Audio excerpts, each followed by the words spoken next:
So, I think you know that I have a few dolls to show this week, but first I want to say I was very tempted in Walmart today to buy a Nutcracker Clara doll because one, I only just discovered, since I hadn't been paying attention to the dolls, that it is a short articulated body, and two, it was $7, but I only need to go one more week to make my 3 months of no doll buying goal. Plus, if you saw the previous video, you know I don't need to buy bodies. So I will, where to start with that? Well, I've got most everything sorted and put away, or projects. I put all the camo clothes in here because I do want to work on altering them and maybe even taking them apart and using them to sew other things, but not right now because I've been sewing me clothes still. So this is a okay, so that jacket crept in there. I didn't realize that was in there. I need to take that out. I don't even see a big layer of that Ken suit coat. This was originally released as a just standalone Ken outfit, and then they started the whole Fashion Avenue line, and this suit got re-released as Fashion Avenue. And of course, I had it back then. As I recall, the outfit I usually put, I didn't make it the whole suit. I put it with this, with I think just black pants and this dark pink Ken t-shirt, because it was the 90s and me. So yeah, I got the camouflage stuff sorted out. And several of these pieces of clothes, a lot of them came from G.I. Joe, but some of them came from M&C Toys, what are they called? Power Team or World Peacekeepers. I think there was something else, another name that they were sometimes called. And so I got the two of those bodies from there, and I know I mentioned in the video that they have almost too much articulation, and I'm sure you're saying, what? There's no such thing as too much articulation. Let me tell you about these guys, which they do still show up in Big Lots, and I actually have seen them in like Kroger and Publix. Publix is a southern chain of grocery stores. Around Christmas time, they will sometimes show up in the toys. The first thing I noticed when I got these guys, I've only ever really, mostly you see them in Big Lots. Most of my life of getting these back in the early 2000s in Big Lots. First thing is they do have double hinged elbows and knees, but the joint is exactly the same. I don't know if it's showing up how the elbow and the kneecap are the same size. And then when you straighten it out and look at it from the back, it is the same. So, I mean, that's actually, I always thought that was admirable cost cutting, because these were actually a budget line of figures that always had, as you see, this, when they released these, they had good articulation. Previous versions didn't have great articulation, and their clothing was decently well made. But the weirdness comes, I'll show you with the legs since it's bigger overall. Of course, they have a cut seam because most double hinge knees have no rotation in them, but these do.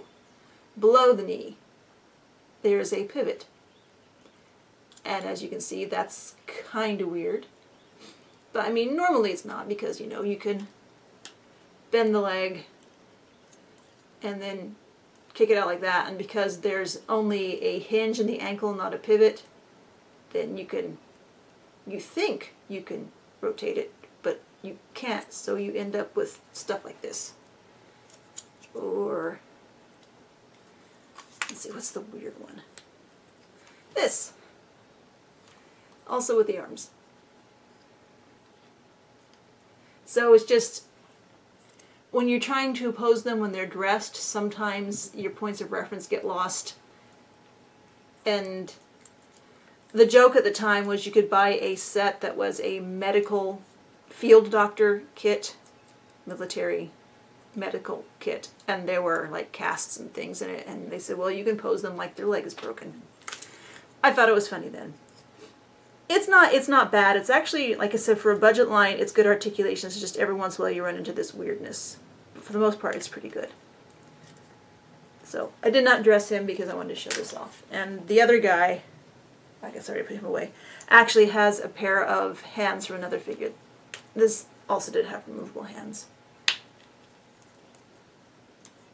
So, cartoon guy. And then if you follow my Instagram, you have seen the dolls. Most of which happened because of the stuff that James sent. Thanks again so much, James. I will start with the one that didn't happen because of James, although Lori sent the doll a while ago. I was reorganizing things since I'm going to have a few people over for doll stuff in next weekend. And I discovered that when I made, a month or so ago, I had a burst of sewing of the dolman sleeve curvy size shirt pattern that I shared. And I realized that I hadn't actually put them up. They'd still been just laying in a stack. And so this was one of those that I sewed. Another thing that I sewed was one of these, and it was a little small because it was almost out of cloth, along with the skirt made of the same thing. Well, I wanted to see how this shirt and this skirt work together, and I think they go together pretty well. And these are the hiker's original shoes that I painted. However, the paint is not as flexible as the shoe, and a big part did flake off, but you wouldn't have known that if I hadn't admitted it. So that was a fun little outfit to put together. And then the head swapping started. I will say I did not use all of the Made to Move bodies that James sent. I actually also in Walmart today were some Lori Hernandez's that were marked down to $7. There were 2 left. I probably should have grabbed a couple of the Clara's, and I probably should have grabbed the Lori Hernandez's, but I didn't want to seem greedy because I have all this stuff to work with thanks to James and other people. So I still have a Made to Move body in reserve. That's how I was able to talk myself out of the Lori Hernandez dolls. And the first head that swap that I did was on the curvy body James sent. I put this My Scene Madison with a face up by Tiffy. It's a very soft, sweet face up, and she's wearing a Kemper wig. So if you know Kemper wigs, you know it's fairly inexpensive. But I think they're discontinuing. I don't know if they're discontinuing all of their line of fantasy color wigs or just the really curly ones. I have not been on their site lately because I've been trying to avoid temptation. So this head had been on a curvy body, so I just transferred what she was wearing over to this new body. So this was not spending time getting new clothes on somebody, but I really like the combination of this My Scene head on a curvy body. So that's one. I'm going to try to go through these fast because there's a lot here. And not necessarily the next doll I did, but a doll that I did was that Beauty Secrets Barbie head I recently rerouted impulsively. Actually matched one of the Made to Move bodies really well. So I am really shocked that I have put a Superstar Sculpt Barbie on a Made to Move body. But right now, I am fairly happy with the way this head turned out with the pink hair. So there she is. And I will say this jumpsuit she's wearing was a test, and it technically doesn't fit. You see there's a gap in the Velcro in the back where it's not able to properly overlap itself. And it's really tight up and down. This actually fits on Liv bodies pretty well and some other slightly smaller than Barbie bodies. But I really wanted to get this face and this hair in this cutesy witch outfit. So that's her. And then I got a little diverted when I was trying all the camouflage pants. A lot of the pants that James had sent, I wasn't sure if they were Barbie or Ken or Liv. Because it turns out the new Kens are fairly slender. And if you have Fab Fringe fashionistas, you know that her short... Is that Floof? You know that her shorts are a little baggy, but they're not baggy enough to go on curvy. They fit the original Fashionistas Ken body perfectly. So I was needing to try pants on different bodies to get an idea of who they went to. So I just grabbed an older articulated Fashionistas Barbie out of my bin, and that happened to be the one with this Dream Glow Barbie head. So I went ahead after I messed with the pants and dressed her in this I realized that this is a dress that's supposed to be, it was originally on a Curvy Fashionistas, and I think these are shoes for curvy or tall because they have the ponytail silhouette on the bottom. But so I'm also not a huge fan of the Generation Girl sculpt, but there were a few that do appeal to me. Like this one, she's painted fairly well, her eyes are fairly small. Since she was supposed to be a slumber party pajama doll, she usually had a soft, squishy body. Her makeup is relatively light, although she still has a lot of pink. But of course the pink hair with the glow-in-dark streaks, I couldn't resist. So, another doll I dressed. I really have to remind myself, I don't have to do these in the order that I constructed them. A while ago, Pandora sent me this. This was originally on a little blow-molded body, and when I took this head off, the neck knob ripped completely. And I had it on a Beatrix girl's body for a while, so it could have articulation, and it was an okay match. But I wanted to try this head on one of the Blythe bodies that James sent. And the neck is a little long. Well, the neck is really long. But the thing, when I had this head on the Beatrix girl body, I had to stuff it with polyfill and then put a bread tag in the neck to try, in the neck hole, to try to keep it on that body. But it fits absolutely perfectly on the Blythe body with no modifications or bread tags or anything. So I am very happy with her in this body. I'm torn on doing a reroot for her because this hair fiber is terrible, and she's that kind of old cheap doll that it's only in the middle, mostly in the middle. She actually originally had like 3 plugs of bangs down in her forehead. She's supposed to wear a headband between the hair and the bangs, but once the headband went away, there was just this hair. So I removed those and I boiled her to make them close up a little. I do love the curl in the bottom of her hair because a hard curl like this is something that only cheap fiber can hold on to really well. So for now she's okay, but someday she may get a reroot. I would love the kind of mauve color of her lipstick though, so her paint is never going to be touched. So yes, she lost articulation by going from the Beatrix girl body to the Blythe body, but I really like her on this body. And then on to other dolls without articulation. James had sent this Daisy Love Fashionistas head, which was originally on a tall body, and he sent this on the petite combo, and I really like that. I like the goddess body and I like petite bodies. And he'd also sent this Barbie and the Rockers Dana on a regular old Barbie body, superstar, twist and turn, whatever you want to call it, pre-1999 Barbie body. I wanted these two to be friends. So I got into my bodies box. Not the articulated bodies box, but the other bodies box. And I've got a Mattel Disney Princess body in a fairly close skin tone, because Mattel Disney Princess bodies are short. So I got this head on that body, so now these are 2 young ladies. And one of the reasons that I talked myself out of the Nutcracker Clara doll was because the doll's skin tone was so pale, and I thought I have no dolls that I want to put on this short body birds that have skin that pale. But I don't know. Definitely next week, if any of those dolls are left, I will pick one up, but I doubt any are left. So maybe she will get upgraded to that body.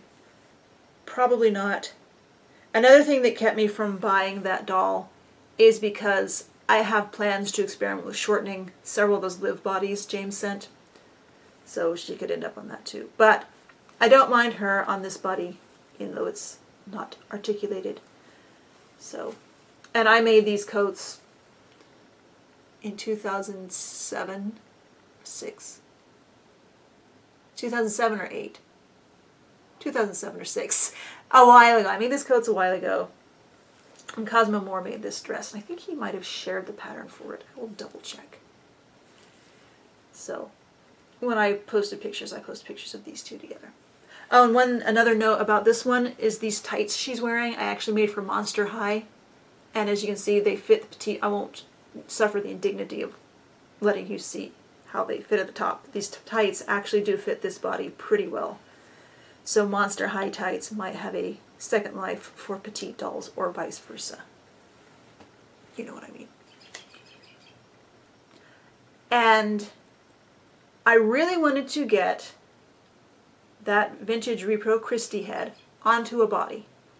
I knew I didn't have any spare bodies that would match her skin tone, but I also knew that my Fab Fringe doll's head was on a Barbie style Nikki body, no, Grace, Barbie style Grace body that was pretty close to the skin tone. So with apologies to Fab Fringe, I took her head off and I put Christie, Repro Christie, on that body.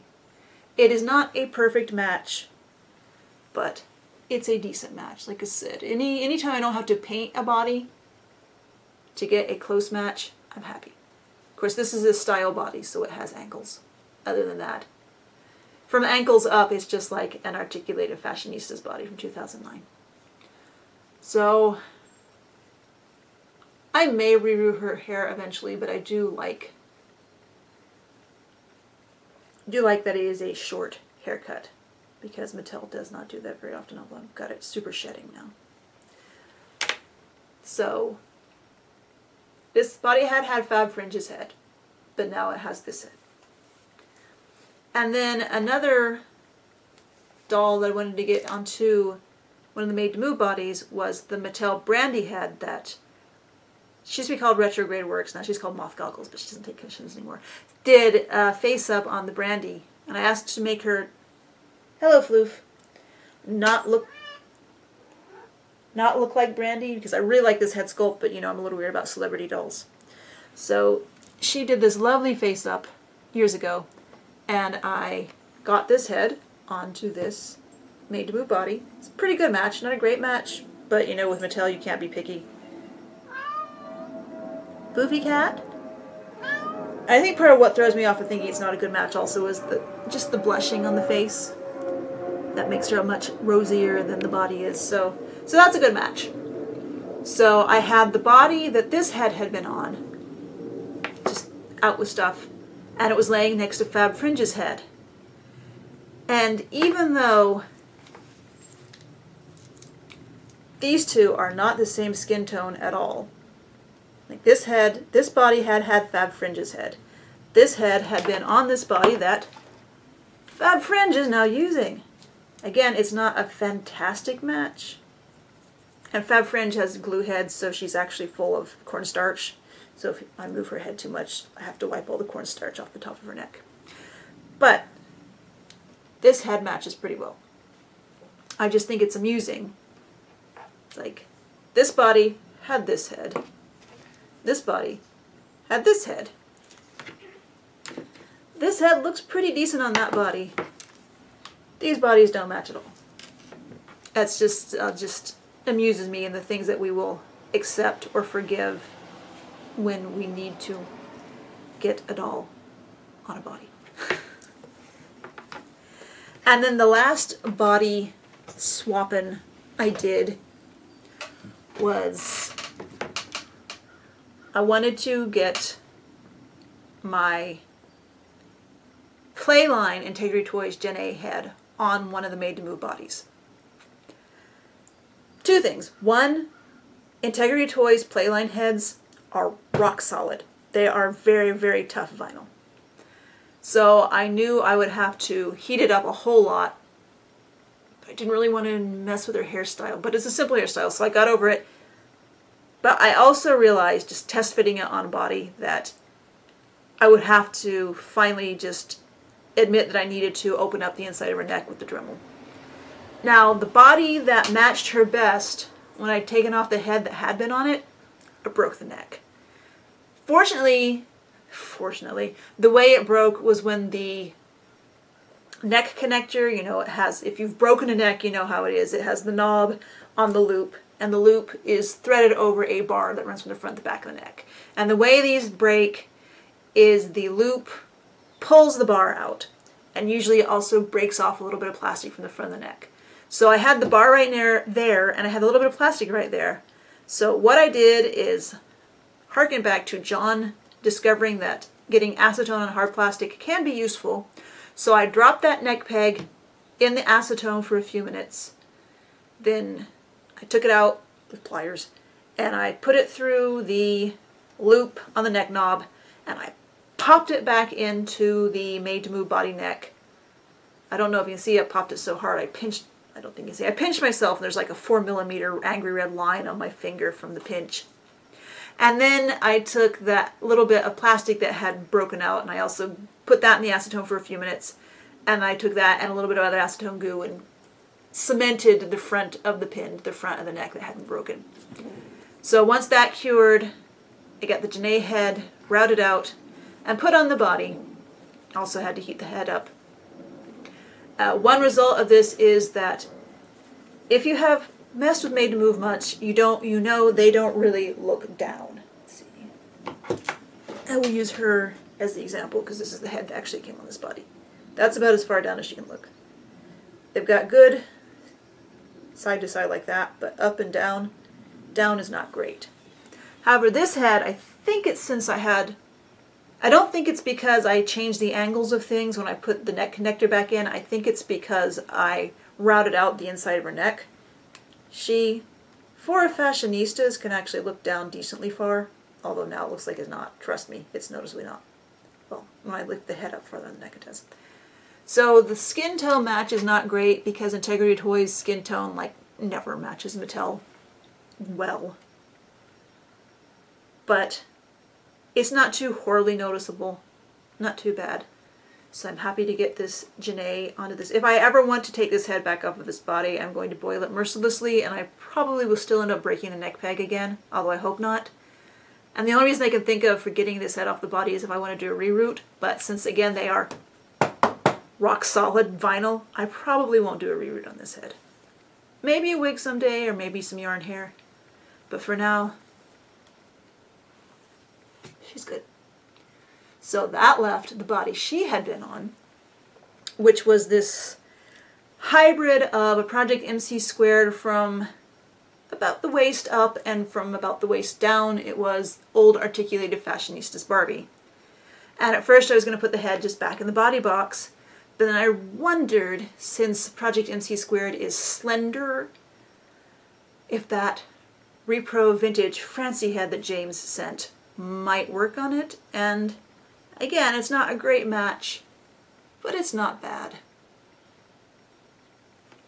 As with quite a few of the head swaps I've done, this is just what the body was wearing already as Janae. I did not actually change the clothes.